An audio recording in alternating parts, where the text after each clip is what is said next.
How's it going today, everybody? This is Michael out in Maui.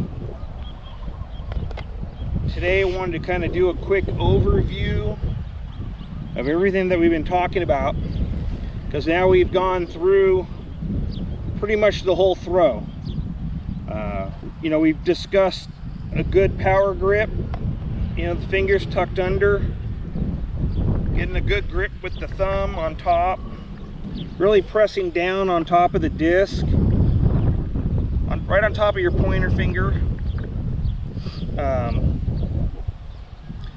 pulling it back into the palm so you got a good secure hold onto the disc. We talked about keeping the nose down. Make sure your wrist stays down. It's the most important part of the whole throw.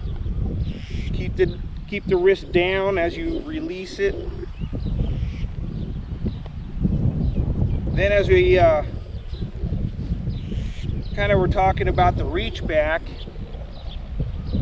and keeping it away from your body so you don't jam yourself as you pull through. So, away from the body, pull back in. So kind of more like a V. You're not on your body line, you're off the line. So, here's your line, the body line. You want your disc off line and then pull back in to the point in front. So when you reach back, not back here on the line, but just off the body, come back in. So when we're kind of going over all those steps, you really want to practice those. There's no rush. Really concentrate on your release of the disc, getting a good snap. This is the most important part of the whole throw. I find it best when you're trying to learn something, just get in there and learn it. Practice, go out and throw and learn it. Once you have down the throw, you can back away now. Once you have it in you, you don't need to do it as much.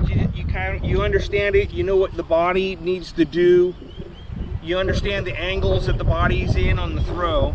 You'll be able to just kind of play whenever you want, but you'll at least have the throw down.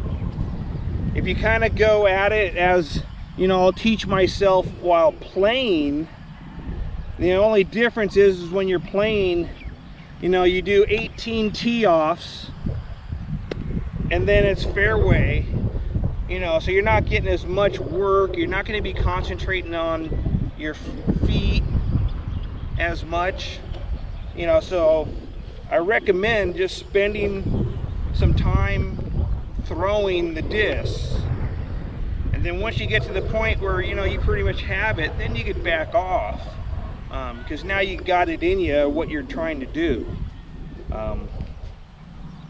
I've had a friend kind of say, tell me like, he doesn't really want to practice or do any of that, but I told him, yeah, but you know how to play already. See, he could come in and play.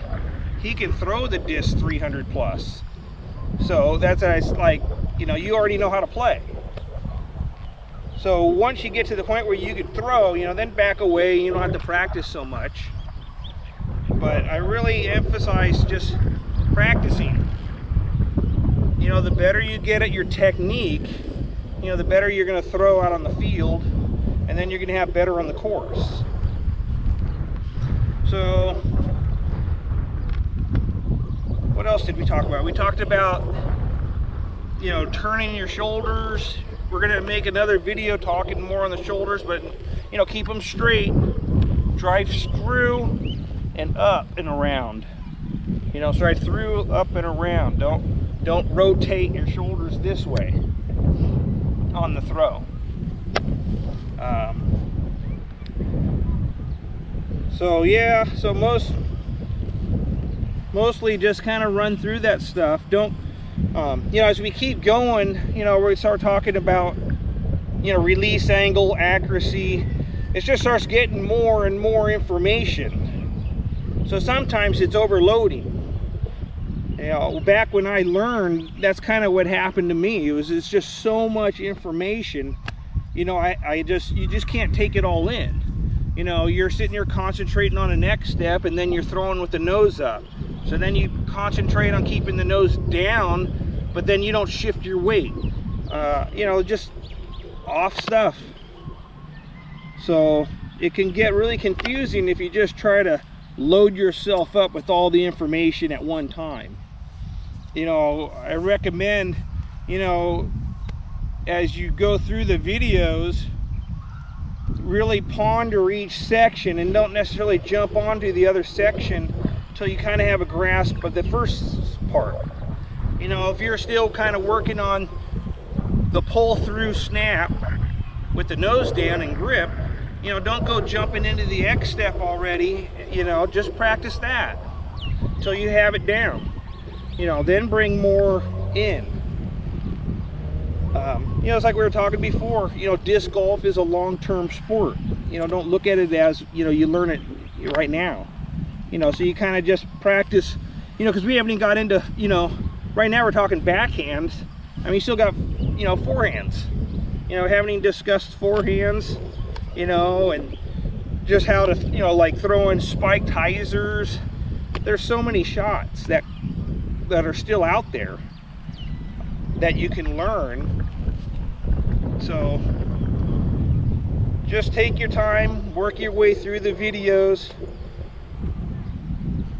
kind of ponder them in your mind, so that way when you're playing you kind of have it there.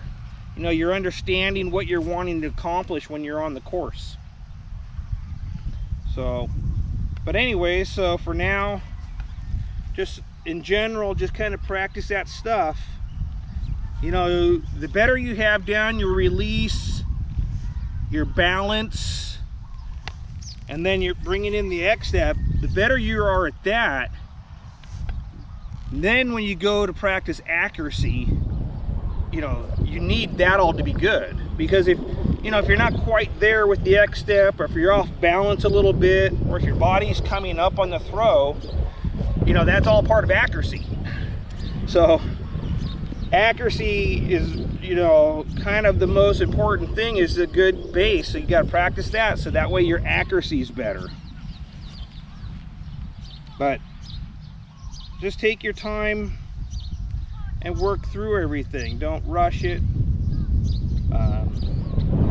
You know, and then as you slowly, as you build up everything, you know, then you start moving into, you know, more information.